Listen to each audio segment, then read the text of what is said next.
الحمد لله رب العالمين والصلاة والسلام على سيد الأنبياء والمرسلين وعلى آله وصحبه أجمعين أما بعد. قال الله تبارك وتعالى في القرآن المجيد والفرقان الحميد: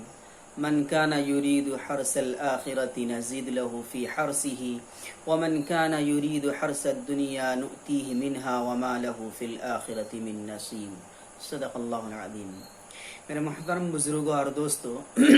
اللہ تبارک و تعالی نے اس آیت کریمہ کے اندر دو قسم کے لوگوں کے حالات کو بیان کیا ہے. ایک وہ شخص ہے جو دنیا کی کھیتی کو چاہتا ہے، دنیا کو حاصل کرنا چاہتا ہے. دوسرا وہ شخص ہے جو دنیا سے تو کچھ حاصل کرتا ہے لیکن اس کا اصل مقصد آخرت کی کھیتی ہے، آخرت کو ترقی دینا ہے، آخرت کو وہ کامیاب بنانا چاہتا ہے. تو ان دونوں قسموں کے لوگوں کے احوال کو اللہ تبارک و تعالی نے اس آیت کریمہ کے اندر بیان کیا. من کان یرید حرث الآخرۃ نزید لہ فی حرثہ، کہ جو شخص آخرت کی کھیتی چاہتا ہے، آخرت کو ترقی دینا چاہتا ہے،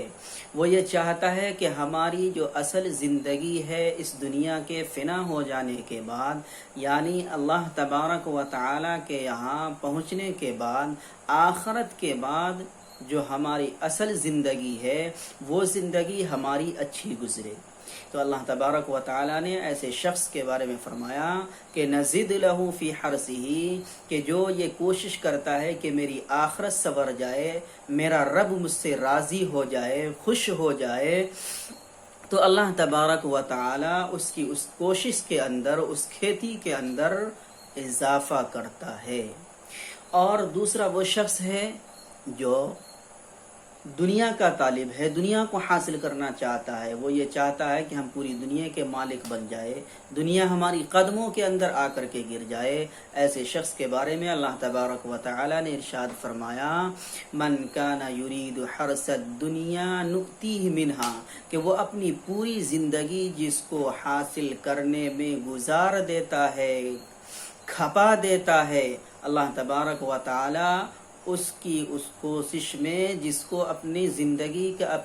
زندگی کو کھپا دیا، اپنی زندگی کو گوا دیا، اس میں سے اس کو تھوڑا سا حصہ ملتا ہے. اور انسان کو جو اس دنیا کے اندر بھیجا گیا کہ اس دنیا کے اندر رہ کر کے آخرت کی تیاری کرنی ہے، وہاں اللہ تبارک و تعالی ایسے شخص کے بارے میں جو دنیا کو حاصل کرتا ہے انجام فرمایا کہ دنیا کو جس کو وہ حاصل کرنا چاہتا ہے، اللہ تبارک و تعالی اس کو اس میں سے تو تھوڑا سا دیتے ہیں، لیکن جو اصل زندگی کا مقصد ہے، دنیا میں آنے کا مقصد ہے، اللہ تبارک و تعالی یعنی آخرت کے اندر اس کو کچھ بھی نہیں دیتے. وَمَا لَهُ فِي الْآخِرَةِ مِن نَصِيب، آخرت کے اندر اس کا کوئی حصہ نہیں ہوگا. تو میرے محترم بزرگوں اور دوستو، اللہ تبارک و تعالی نے اس آیت کریمہ کے اندر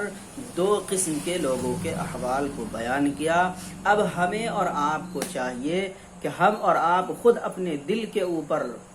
ہاتھ رکھ کر کے سوچیں کہ ہمیں کس چیز کی محنت کرنی ہے.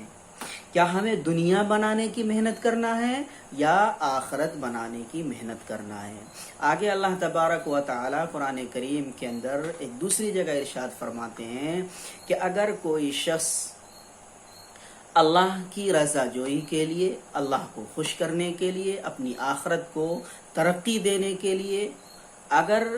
دنیا کے اندر رہ کر کے کوئی بھی نیکی کا کام کرتا ہے تو اللہ تبارک و تعالی اس کی اس نیکی کو ضائع اور برباد نہیں کرتا ہے.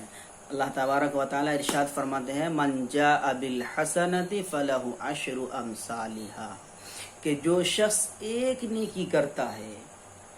ایک نیکی، تو اللہ تبارک و تعالی اس کے اس ایک نیکی کو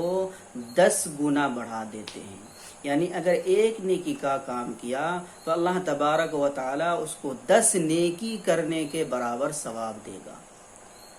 10 نیکی کرنے کے برابر ثواب دے گا. اور حدیث قدسی کے اندر ہے جس کا خلاصہ یہ ہے کہ اللہ تبارک و تعالی اس کی اس ایک نیکی کو اس کی نیت کے حساب سے بڑھاتا ہے، یہاں تک کہ اس کی اس نیکی کا ثواب اللہ تبارک و تعالی اس کی نیت کے حساب سے 700 گنا تک دیتا ہے۔ روایت کے اندر آتا ہے کہ جب اللہ تبارک و تعالی یہ ایک نیکی کا بدلہ 700 نیکی کے برابر جب بندہ کل قیامت کے اندر دیکھے گا تو اللہ رب العزت سے سوال کر بیٹھے گا اور پوچھے گا کہ اے میرے رب، ہم نے یہ جو ہمیں آپ نے یہ نیکی کا بدلہ 700 گنا دیا ہے، ہمیں کس نیکی کے بدلے میں دیا ہے؟ بندے کو خبر نہیں ہوگا۔ اللہ تبارک و تعالی کی طرف سے ارشاد ہوگا کہ میں کسی کی نیکی کو ضائع اور برباد نہیں کرتا، تمہاری اس نیکی کا بدلہ ہے۔ تب بندے کے دل کے اندر خواہش ہوگی، تمنا ہوگی کہ کاش میں اور نیکی کر لیے ہوتا۔ تو میرے محترم بزرگوار دوستو، اللہ تبارک و تعالی نے ہمیں جو اور آپ کو جو اس دنیا کے اندر پیدا کیا ہے یا بھیجا ہے، وہ ہمیں آخرت کی تیاری کرنے کے لیے بھیجا ہے، آخرت کو سنوارنے کے لیے بھیجا ہے کہ ہم اس دنیا کے اندر رہ کر اللہ کو راضی رکھے، اللہ کو خوش کرے۔ یہ ہماری دنیا کی جو زندگی ہے 60 سال کی، 70 سال کی، پھر ہماری زندگی ختم ہو جائے گی، ہمیں موت آ جائے گی، مٹی کے حوالے ہم کر دیے جائیں گے، پھر ہم سے حساب و کتاب ہوگا۔ ہم جو اس دنیا کے اندر جیسے اعمال کر کے جائیں گے پھر ویسا ہمیں بدلہ ملے گا۔ اس لیے میرے محترم بزرگوار دوستو، قرآن کریم کی جو یہ آیت ہے، اس آیت کے اوپر عمل کرتے ہوئے ہمیں اور آپ کو چاہیے کہ ہم اور